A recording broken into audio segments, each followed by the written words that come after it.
Ready? Yeah, yeah. I didn't raise it.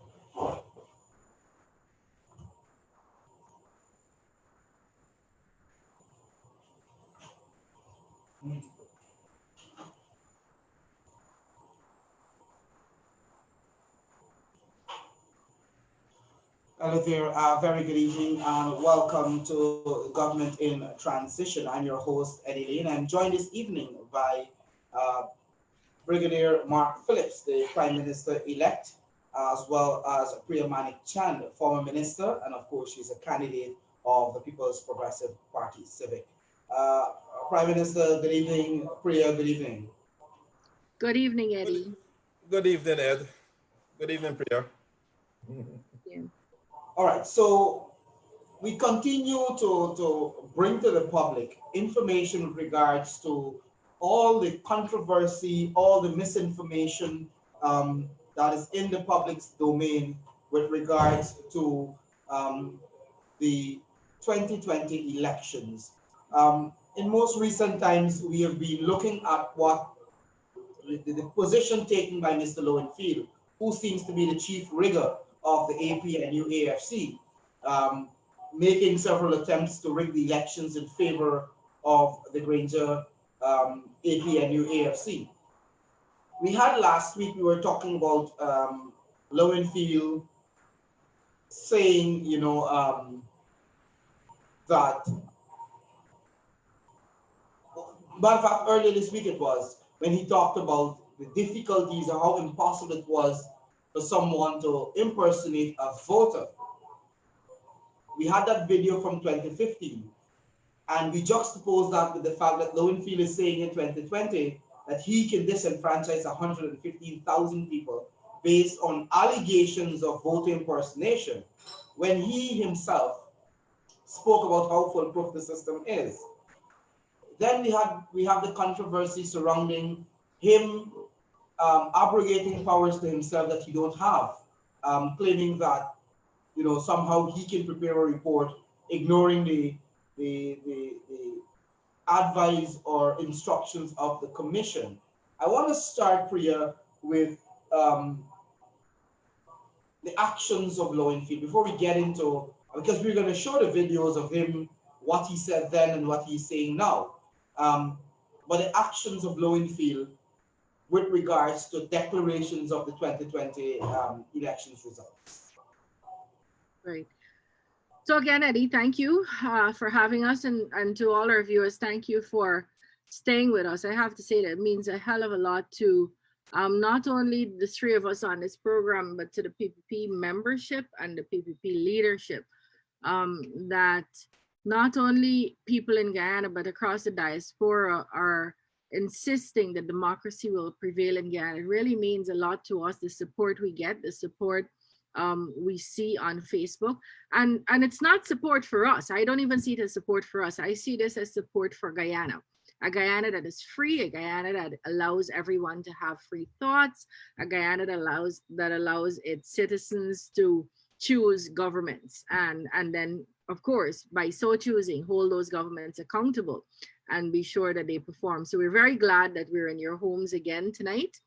uh Eddie, look, we could dress this up as much as we want, and I have been very I might have been a little easy on Mr. Lowenfield because I had a soft spot for him. Mr. Lowenfield came out of the army. I have a soft spot for men in the army. So PM, um, particularly for people who serve this country, because it's not easy serving in those positions. You're away from your family. You go through hardships in terms of supplies and resources and so on. So huge soft spot for Mr. Lowenfield. But there's no way you can dress up or say nicely that what he's attempting to do here is to thief an election. He's a thief. He is as bad a thief as the person who would jump into your house and take your property. He's as bad a thief as the person who would take clothes off your line. This is someone who is stealing from the people of Guyana, their very will, their souls, their ability to choose a government. He is attempting to hand to the APNU AFC power that the people of Guyana did not give them. And the problem with that, Eddie, is once he does that, once he's successful with that, then we will have a government who does not feel they have to serve us. Because Keith Lowenfield will, again in 2025, regardless of what people say, regardless of how people vote, attempt to give them office again. And that is why, whether it's Keith Lowenfield or Eddie Layne or John Singh or Champawati Prasad, whoever is sitting in that office of the chief election officer, you don't get to decide how many votes you will erase and how many votes you will keep. You don't get to decide how to apportion the votes. PPP takes so much, PNC takes so much, APNU takes so much. It is the people of Guyana who are paying you in that office who decide by their ballot how the government will be formed, the executive arm of government and the legislative arm of government. And it is the only function that person has is to manage the election so that people could go out and vote. And then once those votes are cast, to make sure they are counted and given effect to. That's his only role. And like I said, if we want to make sure, we have to understand what we're doing. If we want to give Keith Lowenfield that kind of power, then we're going to have to give Champawati Prasad that kind of power when she sits in the office. And we're going to have to give Mark Rodriguez that kind of power when he sits in the office. And we're going to have to give, and so we're allowing one person, one human being, to decide what the executive arm and legislative arm of government will look like. And that is why, Eddie, the whole world has rejected the proposition that Keith Lowenfield could throw away either 275,000 votes or 115,000 votes. People have gone past that conversation. The Guyanese people have gone past that conversation, and our international friends and allies have gone past that conversation to the point where we know very clearly now that he's simply not going to be allowed to do that.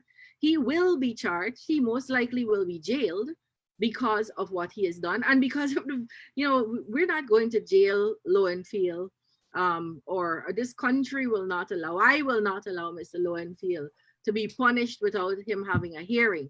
But there is so much evidence of his wrongdoing that it's going to be very easy for the prosecutors to prove that he's engaged in electoral fraud. So what Mr. Lowenfield has attempted to do is to give the election to Mr. Granger, David Granger, who didn't win the election. He's attempting to give the election to the AP and UAFC, and they do not enjoy the confidence of the people of this country. And that is simply not going to be tolerated. It's not going to be tolerated by Guyanese people. It's not going to be tolerated by rights-loving people across the world.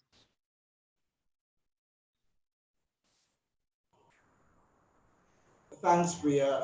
Brigadier, I'll allow you to pick up from there before, because I want to go into this video. And I think the videos of Lowenfield conflicting himself, basically, will form the basis for us to have our discussions, because we want to examine exactly what he did with the numbers and how he's attempting to hand the coalition a victory that it didn't actually got in the elections. So I'm going to give you a chance, Brigadier, for your opening comments, maybe to pick up from where Priya would have left off before we go into those videos. Well, thank you, Ed. Thank you again, Priya. And viewers out there, again, let me first start by complimenting our viewers and the wider Guyanese population for their patience. A couple of days ago, we were saying it will be 120 days since we're waiting for the outcome. It is past 120 days now. And, when I opened the papers, I think it was yesterday or today, Trinidad has announced that the 10th of August will be their elections. And the first thing that came to my mind, is that I hope we can have, a declaration, an end to this whole electoral impasse in Guyana before the date of Trinidad's election. Because I don't want to happen with, as in the case of Suriname, came from behind, had an election, and, you know, declared the election and is back to normal in Suriname with a new government. St. Kitts too. So happened in Guyana 120 days ago. The PPP Civic has lost, sorry, the PPPC has won these elections, right? And the PPPC should have been in power 120 days ago. In other words, the PPPC has lost 120 days of bringing relief to the Guyanese people. That is the loss to the people of Guyana. We should have been benefiting from a PPPC government 120 days ago. You know what is going on in Guyana now? We have the pandemic. Today, they said 16 new cases in the last 24 hours, which means that the cases is on the rise. We have more people affected in region 7, in region 9, region 3, region 4, region 5. It is spreading across Guyana. And we have a task force headed by Mr. Nagamoto and Mr. Harmon, and they're not effective because they're focusing on remaining in government. We should have had the new government, the PPPC government in place right now, bringing relief to the Guyanese people. We've lost 120 days. And it's only my hope that we can have the declaration as early as possible. With regards to Mr. Lowenfield is a colleague of mine from the military. The military is a rules-based organization. GCOM is also a rules-based organization. And I find it difficult that Mr. Lowenfield, as the chief executive officer of GCOM, cannot follow the instructions given by the constitutional body, the commissioners, and the chairperson of GCOM. Simple, straightforward instructions were given to Ms. Lowenfield. Submit the results of the recount in keeping with Section 96 of the Representation of the People's Act. And you know what? Mr. Lowenfield did his own thing, you know, and claiming that he was guided by the Court of Appeal, who had a stay for 3 days, and he was guided by them. And what is bad in our society is that we have a lot of people, senior people, some of them lawyers, some of them ex-military officers, who are writing letters in support of Mr. Lowenfield. And that is disappointing because Mr. Lowenfield is the one who's committed fraud here. He's the one who's been insubordinate to the constitutional body by submitting his own report. He's the one who disenfranchised 115,000 Guyanese. He's the one who should be fired or should be placed in front of the courts, you know, or at minimum, GCOM should have a meeting with Mr. Lowenfield, reject his report, and order him to submit a corrected report in keeping with what he was directed to do in the first place. So Mr. Lowenfield is the culprit here. I don't see any support for him. And I wanted, before I go into the video, Priya and Brigadier, I wanted us to remind the Guyanese people of the fact that the results are there. Mr. Lowenfield, in his first report that he submitted, would have submitted the valid votes cast, which is 460,000 plus. All that he said in his summary and his opinion are irrelevant to what was required of him. He realized maybe that the commission directed him to present a report, a final report, where all he was required to do is basically calculate the seats and allocate them based on the number of votes cast for each political party. Decided to, instead of presenting that final report with the calculation of seats, to put his own thing by disenfranchising 15,000 people without no explanation.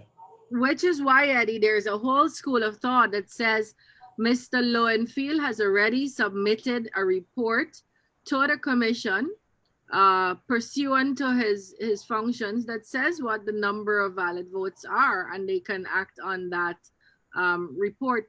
Mr. Lowenfield could have all kinds of opinions. Mr. Lowenfield could say how the sky is green and the weather is blue, and that he loves Mr. Granger, and he and Mr. Georgie Gomes are friends. He could have all kinds of opinions. But he is bound by law to do one thing and one thing only: tabulate and count the valid votes, and then divide them by the number of seats in the National Assembly and determine which party has how many seats. Now that's a very mechanical exercise. It doesn't require much intellect. It doesn't require much calculation. Even what it requires is a lot of decency. It requires someone who intends to stay true to the oath he took when he said he was going to carry out his functions in accordance with the laws of this country. And so Mr. Lowenfield is going to have to be decent, or he's going to have to, I see the new parties are calling for his head. They're calling for him to be fired. And so GCOM has a number of options on their table that they have to consider. I see one of the lawyers for the APNU at the CCJ saying there were only 2 candidates. Clearly not in touch with what's really happening. No, I heard that. It's clearly not in touch.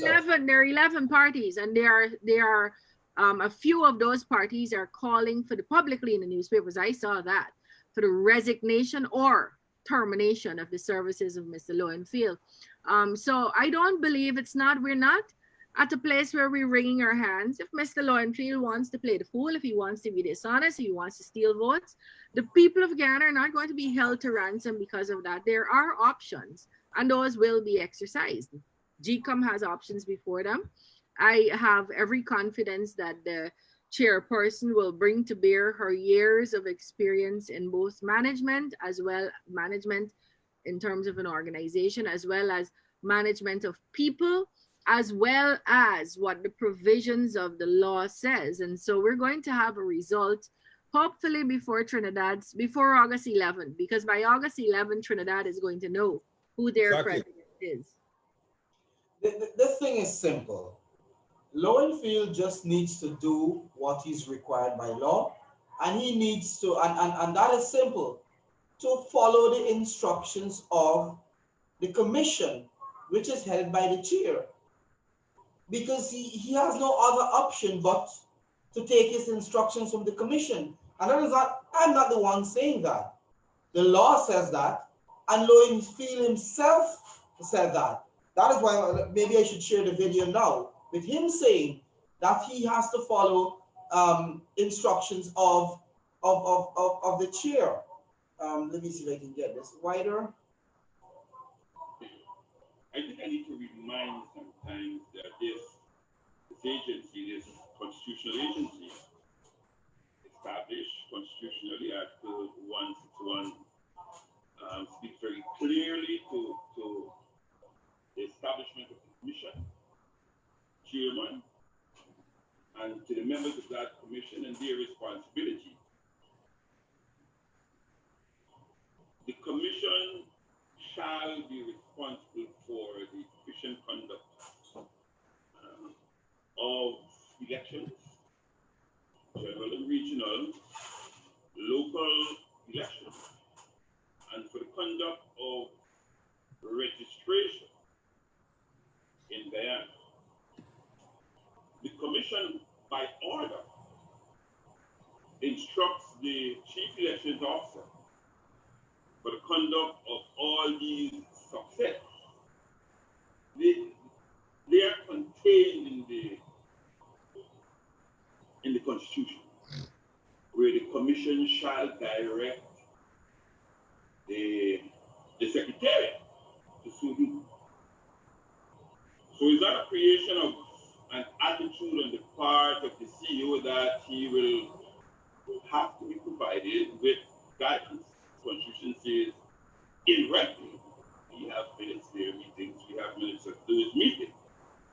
That says the chief elections officer, the directions of the commission,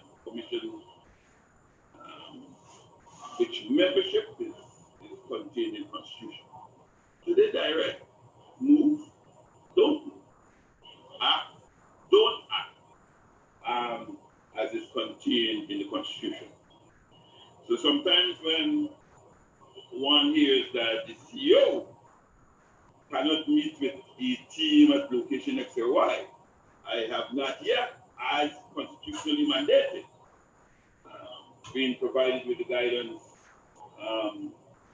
from the commission, chairman and commissioner. So I think we need to understand that from constitution. One needs to understand context here. The secretariat is doing what they have to do because you're surely being a student of management understands fundamentally what is required. So this is February 8th, 2019. And this was relating to Mr. Lowenfield begin preparations for the elections following the no confidence motion on December 21st, 2018. And he was trying to defend why he didn't act, because he was not instructed by the commission, which was at that time headed by Justice Patterson, who was illegally appointed in any case. But the point I'm making is that in February 2019, just over a year ago, Lowenfield knew that he can only act based on instructions of the commission.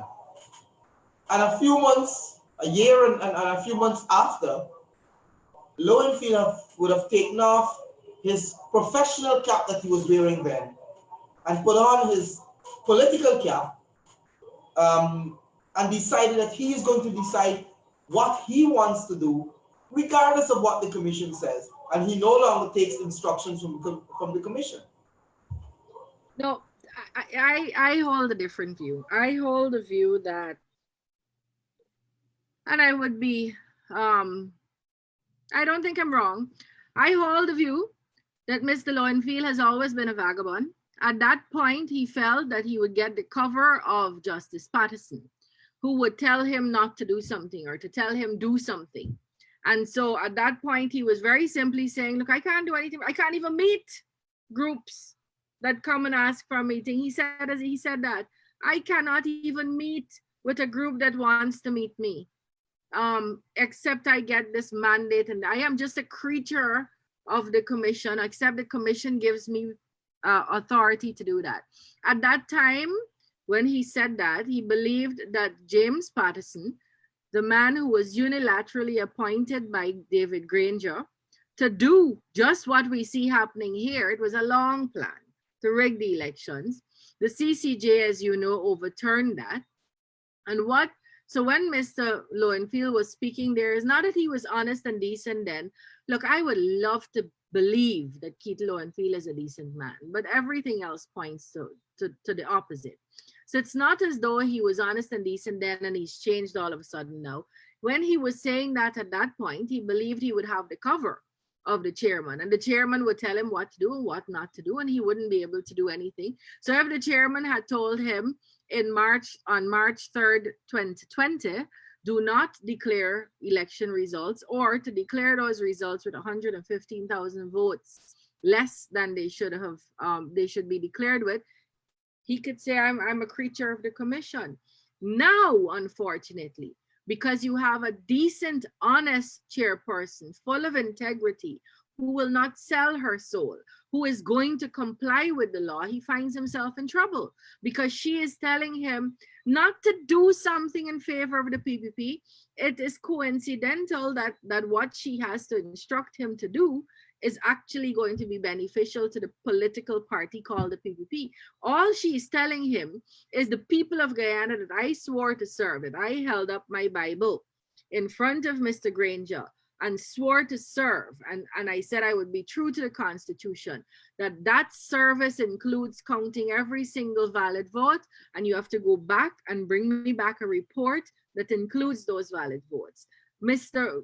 Lowenfield did not expect at the time that he was speaking in 2019 that he would have at the helm of GCOM a decent, honest woman who would comply with the Constitution. That's my view of what happened there. You know, I agree with you. I've never looked at it from that perspective, but I agree with you. Brigadier. yes, Ed, I share the same view as Priya, but there's another video. There's another video where Mr. Lowenfield convinced, if you should see the other video, convince all of us how difficult it is to impersonate a voter. Maybe we should share it. You Yeah, should, I actually you should haven't have a seen look that. at that one. I'm going to share it now, and then you're going to go, Brigadier. Let me just share that. Okay, with you. have it. Has to be a rumor that you. No, the issue on this concept, and you're right, it has to be a rumor that you're going to vote that more than one location. Well, I don't know. The reality for you to vote at a polling station, you have to be listed to vote there. In that polling station, our presiding officer and the party agents will have a list that is specific to that polling station. So they know it. It will be before you. So when you come into the polling station, my list is that it's Lowenfield to vote. He don't use announce the agents for their respective parties. Say, yeah, he Lowenfield, and they draw a line across Lowenfield's name, and then it goes through the process and collect the ballot. And this time around, we show the ballot to the agents at the stamp general and regional, and you go into your booth and you vote. But if you go to that polling station, then they will not be there. So you're not even having access to polling station 2 or 3 or a given time. There is no access to it because your name is not there. Even if you impersonate, you were Lowenfield, your vaccine has worked, and you remove the ink. When you go there, say you go there in another name, but you don't have an ID card, then the folio that the chairman's reference comes into play, where our staff, GCOM, PO, and APO, they have all the folio for all the persons listed at that specific polling station. So you come, somebody give you a name, you know Troy lives around the corner. So you come to say, I'm Troy Johnson, and you don't have an ID card. You have to pass through the process of having the pictures of Troy, and our presiding officer will be asking you, if you don't have an ID card, that the chairman mentioned earlier. Yeah. What's the name?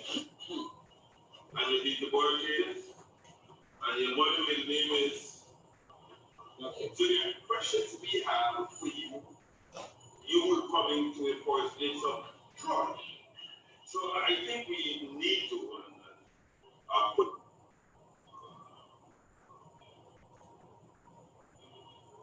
There you have it, Ed. An educated man, he took the time to explain and to convince that it's impossible to impersonate a voter. So after listening to that, no dead voted, no migrated Guyanese voted, you know, and therefore there's no need for Mr. Lowenfield to follow the frivolous allegations and unilaterally disenfranchise 115,000 Guyanese. Mr. Lowenfield knows fully well that 460,000 votes are valid votes. And he knows that the PPP won this election by 15,000 votes. What Mr. Lowenfield did, you know, remains a criminal act because he did it. And perhaps this is the final opportunity that they had to do something to get the APNU AFC to appear to have won these elections. So he took it on his own to do what he did. And you know what? It's instructive, as I mentioned before, the flyers that they were sharing out. They had the change numbers, given the APNU, AFC, you know, the majority in terms of the votes after Lowenfield did his magic, and a one-seat majority. But it had written on it, fraud is fraud. Or that flyer had fraud is fraud written on it. So Mr. Lowenfield is the one who committed that fraud. And Mr. Lowenfield, friends, and all those organizations that are coming out claiming that they're supporting Mr. Lowenfield, I'm an African Guyanese and I'm disappointed in those organizations. And I use in this program to say I'm disappointed with ACDA, because on the list of the organization, ACDA is at the top there. And I'm disappointed that ACDA will come out in support of a criminal act by a public officer. Priya, before I bring you in back, go ahead, because you haven't seen this video. Yeah, when ACDA is saying this, or anybody else is saying they support Mr. Lowenfield, they must say what they support, and they must understand that if you say that you allow Mr. Lowenfield, Keith Lowenfield, or whatever person occupying the office presently of CEO, to determine whether they can throw away votes and take in votes and give some to one party and give some to another party, ACDA must understand that the next election there will be a CEO. And the next election, that CEO may very well attempt to do the same thing to or for a party that ACDA themselves don't want in office, or that might not be beneficial to ACDA's cause. The point I'm making, Eddie, is look, you don't do these wrong things and you don't do it because it's convenient. This time ACDA likes the APNU. APNU act the same thing. They like the APNU. They want them to benefit from Mr. Lowenfield's rigging, but those things have consequences, and that's why we live in a rules-based society. You follow the rules, whether you like it or not. ACDA cannot, or anybody else for that matter. Listen, they began by saying they won the elections because they had more votes. That's the APNU AFC. Then when the boxes were open, or when Mr. Mingo's fraud was discovered, they said the PPP stormed GCOM. You remember that? You don't hear that anymore because that's foolishness. But they said PPP stormed GCOM. Then they said, well, let's open the boxes. Once we open the boxes, we're going to see that we got most votes. They locked out the Carter Center. They said only CARICOM. CARICOM is the most legitimate interlocutor, and we trust our CARICOM brothers and sisters. When CARICOM came, and CARICOM gave a report that said, well, the elections were legitimate. The will of the people the will of the Guyanese people is reflected collectively in those boxes. The recount results must be used. They cuss up the lady. They cuss up the whole of CARICOM. Abuse down everybody. The ABC countries, all of a sudden, they say through their squatting prime minister that those countries are only saying that the elections are rigged because they want oil or they want to get into Venezuela. Today, they take out an advertisement shamelessly in the Trinidadian Guardian, the newspapers, trying to bully the CCJ. So what we have is a bunch of thugs headed by Granger and his gang there trying to derail every process that attempts to give effect to the will of the people. Eddie, we talk about the PPP and the PNC and ANOG and JLJP and so on, and they are important. They're political parties and they serve a purpose. But the most important thing here is that the elections serve a function of giving voice to the ordinary coconut man, to the man in the back dam who will never see a leader, to somebody who frightened to talk. It is the voice of the people that we're hearing through elections. And so every time we take away those voices, We are doing wrong to each and every person in Guyana. The point, so it is not as though this is about the PPP or the P. This is about the people of Guyana. And every single time somebody stands up for the people of Guyana, they're abused, they're vulgarly abused. And Mr. Granger, remember how he was all a statesman and he can't speak so softly, you can barely hear what he has to say, and he called us vulgarians, and he's such a decent, honest man on his knees praying in churches and so on, and sneaking pictures as though we stupid. We know he take all those pictures to send to the whole world.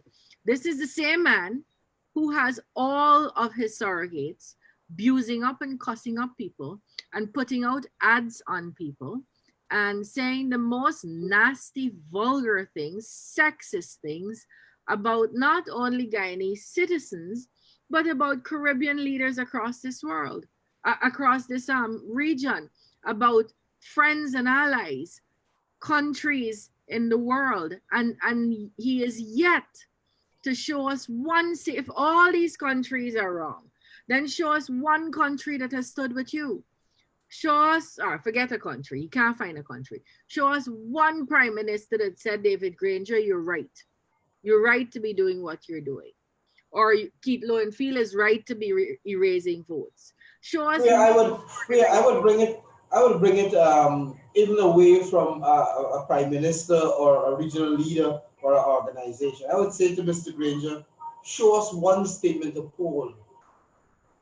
Or show us your statement to poll, indeed. What? It can't be that everybody, I mean, you know, when you're small and you're growing up, what does your mother tell you? Wait, man, is everybody wrong and you alone right? So wait, this whole world wrong and Granger and gang alone right? What is that? He can't even find local people here. The local people here are going back to their very veiled, not so veiled racist things. Oh, because we're having a problem with Mr. Keith Lowenfield because he's a black man. Mr. Keith Lowenfield could have been Chinese or Indian, and if he's a thief, he's a thief. Full stop. Exactly. We must not make it about race. Mr. Lowenfield, if he wants to represent his ethnicity and his race properly, then don't be a thief. Don't embarrass all the other decent black people in this country. So it's not about race, and ACDA must not make it about race. No other organization must make it about race. Stand up and let's deal with the issue. Can you say genuinely that it is okay for Mr. Lowenfield by himself to determine as judge and jury which votes are valid and which votes are not valid? And then when he's left with a bundle of valid votes, that he gets to determine how much each party must get. If you can make that argument, come to me. Let's wear masks so we don't know who's black and who's Indian, and let's have that argument. And I bet you not a single person who has any integrity and has any regard for their integrity would have that argument with you. And so the argument keeps shifting. Who wants oil? Who wants to be imperialist? Who's attacking this black man in this position? Who don't want black people to get jobs? Those kinds of issues that have nothing to do with the fact that is on the table before us, which is that 460,000 Guyanese people went and cast valid votes. 233,000 of those went to the PPPC, 217,000 of those went to the APNU, and a declaration needs to be made based on those numbers. That is really what is at play here. All the other noise that is being made is because they cannot defend escaping that kind of examination of what Mr. Lowenfield is about to do. I agree with you, Pierre. I'm glad you made a point about ACDA, because this has now boiled down to a fact that ACDA is playing the race game. It's using this as though this is an attack on an Afro-Guyanese. This is an attack on a black man. You know?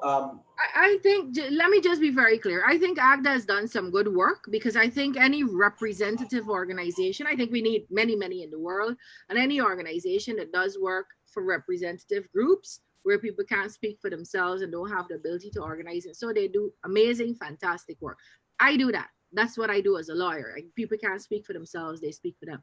But if AGDA is truly interested in promoting what I know Black people are and what I know the African Guyanese is, decent, hardworking, honest, educated, willing to learn people, then they cannot be in support of what Mr. Lowenfield is doing, because he's being dishonest, he is stealing, he is doing something that has no integrity, he is interfering with processes and procedures that are laid out in the law to protect the people of this country.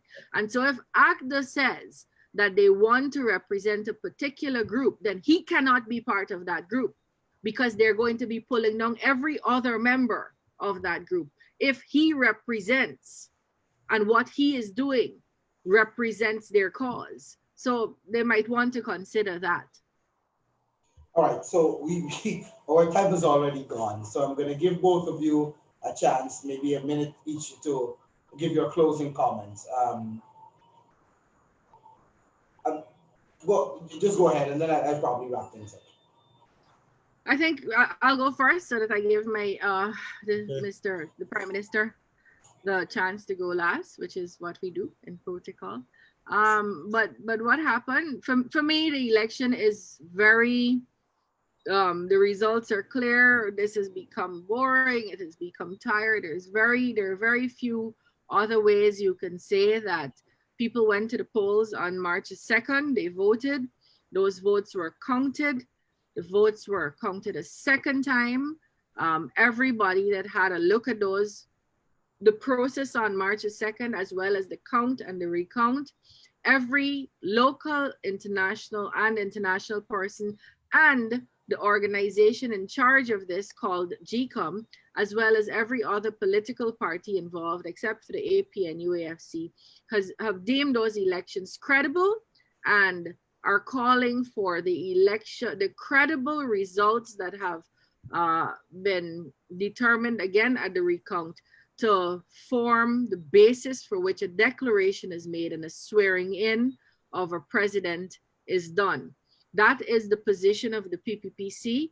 We will not relent until that happens. We are very grateful for all the support we have gotten, both as a political party and for the people who have individually, not even supporters of the PPP, who have stood up and said, not in 2020 will we allow any rigging to happen again. So we are going to continue to push for that. As you know, on Wednesday, the Caribbean Court of Justice renders its decision, I think at 3 o'clock or 1 o'clock, on Wednesday. 3? Yeah. 3 o'clock. That decision might have some interesting obita. That means a discussion about how they get to their decision. But I don't expect that decision, and no one should expect that decision to say definitive things like the PPPC won the elections, or the APNU lost the elections, or the APNU AFC is attempting to rig these elections. You are unlikely to hear language like that, simply because that is not what is before them. We might hear some interesting discussions along the way of them getting to their result, to their end result on whether they have jurisdiction and whether the Court of Appeal had jurisdiction. And you might hear some interesting and telling law, but we're not going to, it is going to come back to GCOM making a decision about who won the election. Well, we know who won the election. That was displayed for the World Wide Web to see, for people on the World Wide Web to see. For GCOM determining what is the way forward in using the recount results to declare a president and to have Irfan Ali sworn in as the next president and Mark Phillips our next Prime Minister. Right. Well, you know, Ed and Priya, the entire Guyanese population know that the PPPC won these elections. The entire Guyanese population has been awaiting the new president Dr. Irfan Ali to be sworn in and start working to have a better Guyana for all of us.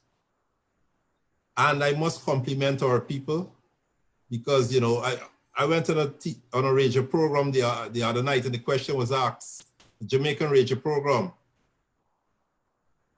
you know, about the Guyanese people, what is the mood if the society is tense, you know, 120 days people have been waiting. And I told the moderator of that program, that Jamaican program, that I admire our Guyanese people because they have been calm. You know, I mean, they're anxious for the change because they voted for a change, but they've been calm and they're waiting the declaration from GCOM. And all I can say tonight, people continue to be calm. The declaration will come very soon, and we will have President Irfan Ali working with his cabinet to improve the lot of all Guyanese. So I wish to end the program this evening by again thanking the people of Guyana for waiting, and just wait a few more days, and we will have a change of government. Thank you, Brigadier Mark Phillips, the Prime Minister-elect, and Priya Manik Chand, candidate of the People's Progressive Party. I want to thank both of you for joining us this evening to update the Guyanese people on what is happening with regard to the elections. As you said, Brigadier, I know a lot of people are running out of patience. You know, the level of anxiety seems to be increasing because people want to get back to their lives. They want to get back to normal. They want to start to move forward with their lives. And we all want this to be over as soon as possible. And it will be over, and it will end just one way, and that is for the People's Progressive Party Civic to be declared the winners of the elections. Matter of fact, I think that information is already out there, like you said. Well, for it to have an official or declaration so that Guyana can move forward. Again, I want to thank both of you, and I want to thank our viewers for being part of this program. Until tomorrow, I think we're going to be back with you at 1 p.m. tomorrow with another update. Good night. Good night. Thank you.